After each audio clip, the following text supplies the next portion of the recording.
In 2021, a seismic shockwave ripped through the world of digital finance. Beijing declared all cryptocurrency transactions illegal, sending the price of Bitcoin plummeting and scattering a multi-billion-dollar industry to the winds. To the outside world, it looked like a Luddite-like rejection of the future, a totalitarian state slamming the door on innovation. What if this wasn't an act of fear? What if it was the most calculated move yet in a silent, high-stakes war for the future of money itself? This is the story of how China didn't just ban crypto. It co-opted its very soul, forging a weapon that could challenge the bedrock of global power. The battle isn't over the code. It's over who holds the keys to the digital kingdom. The global crypto community watched in disbelief as China, once the undisputed epicenter of the industry, systematically dismantled its own creation. In a series of escalating crackdowns, the government outlawed initial coin offerings, shuttered domestic exchanges, and in the final, decisive blow, banned cryptocurrency mining. The move was brutal and efficient. Pictures emerged of vast warehouse-sized mining farms falling silent, their roaring fans and blinking lights extinguished. Millions of machines, the very engines of the Bitcoin network, were unplugged, packed up, and shipped out in a mass exodus to places like Kazakhstan, Texas, and Siberia. It was the end of an era. For years, China had dominated Bitcoin mining, with some estimates suggesting that over 65% of the network's global hash rate resided within its borders. This dominance gave Chinese pools immense, albeit indirect, influence over the world's most famous decentralized currency. The ban appeared to be a complete surrender of that power, a puzzling act of self-sabotage. But while the world was focused on the dramatic shutdown of Bitcoin and Ethereum operations, a different kind of project was quietly accelerating in the guarded halls of the People's Bank of China. This was the CNY, or the digital yuan. It wasn't a cryptocurrency in the way we understand Bitcoin. It wasn't decentralized, and it certainly wasn't anonymous. Instead, it was a central bank digital currency, or CBDC, a digital version of the national currency, issued and controlled directly by the state. While other nations were tentatively publishing white papers and launching pilot studies, China was already rolling out the CNY to millions of its citizens. The contrast was stark and deliberate. As the wild, chaotic world of crypto was being purged, a new, orderly, and state-sanctioned digital currency was rising to take its place. The message became terrifyingly clear. China wasn't anti-digital money. It was anti-uncontrollable money. The ban wasn't a rejection of the technology. It was a strategic clearing of the field for its own champion. To truly grasp the scale of China's ambition, you have to look beyond the headlines and into the intricate machinery of its industrial policy. The crackdown on crypto was never just about financial stability or preventing capital flight, though those were convenient justifications. The real objective was far more profound: to seize control of the underlying technology, blockchain, and bend it to the will of the state. While public cryptocurrencies were being outlawed, President Xi Jinping was simultaneously calling for China to seize the opportunity presented by blockchain technology, branding it a core component of the nation's technological independence. This dual-pronged strategy is classic Chinese statecraft: eliminate the competition while aggressively nurturing a state-controlled alternative. The goal was to separate the technology from its libertarian, anti-authoritarian ideology. They wanted the efficiency and traceability of the blockchain without the decentralization and anonymity that threatened the party's grip on power.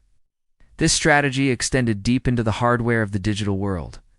Even after the mining ban, Chinese companies retained a stranglehold on the global crypto mining industry. Giants like Bitmain and MicroBT, both headquartered in China, continue to design and manufacture the vast majority of the world's ASIC miners, the specialized, high-powered computers essential for mining Bitcoin. This means that while the physical mining farms may have relocated to Houston or Almaty, the supply chain for the most critical hardware still runs directly through China. It's a position of immense strategic leverage. If it chose to, Beijing could disrupt the entire global Bitcoin network by simply restricting the export of these machines or building backdoors into the hardware. They have effectively outsourced the energy consumption and regulatory headaches of mining while retaining control over the means of production. It's a masterful move turning a perceived weakness into a formidable, hidden strength. They no longer need to host the mines to influence the miners. This quiet maneuvering is setting the stage for a new global conflict. One fought not with missiles and tanks, but with algorithms and digital ledgers. A digital Cold War. On one side, you have China's ECNY, a top-down state-controlled digital currency designed for surveillance and capital control. It represents a vision of the future where every single transaction is visible to the state, where money can be programmed with expiration dates or restricted for certain purchases. The ECNY is a tool of social engineering, a digital leash that tightens the party's control over its 1.4 billion citizens. More importantly, China is aggressively pushing for its international adoption, particularly among nations in its Belt and Road Initiative. By offering a digital alternative for cross-border trade that bypasses the traditional US-dominated SWIFT system, China is making a direct play to undermine the US dollar's global hegemony. On the other side of this digital Iron Curtain stands the US dollar, but its most dynamic defenders aren't coming from the Federal Reserve. They are coming from the private sector in the form of USD-backed stablecoins like Tether USDT and USD Coin USDC. These are cryptocurrencies pegged to the value of the US dollar, combining the technological benefits of a blockchain fast, cheap global transactions with the perceived stability of the world's reserve currency. In many developing countries, these stablecoins have become a de facto digital dollar, a shield against rampant inflation and a gateway to the global economy. They represent a decentralized, market-driven alternative to the state-controlled vision of the ECNY. This is the new front line. It's a battle of ideologies, the centralized, authoritarian ECNY versus the decentralized, free-market ecosystem of dollar-backed stablecoins. As this new reality solidifies, the true nature of power in the 21st century is being redefined. For decades, the mantra of the crypto-anarchists was that power lies in the token, in the decentralized protocol that no single entity could control. Bitcoin was supposed to be the great equalizer, a currency beyond the reach of any government. China's grand strategy has exposed the naivety of that belief. They have demonstrated with chilling efficiency that the ultimate power isn't in owning the token or running the code. It's in the ability to print the money, whether that money is physical paper or a line of code on a state-controlled ledger. By banning private crypto and launching its own digital currency, China has reasserted the primacy of the state in the digital age. They are building a new financial world order, where the issuer is king and all others are subjects. The fallout from China's war on crypto is a stark reminder that technology is never neutral. It is always a reflection of the values and ambitions of its creators.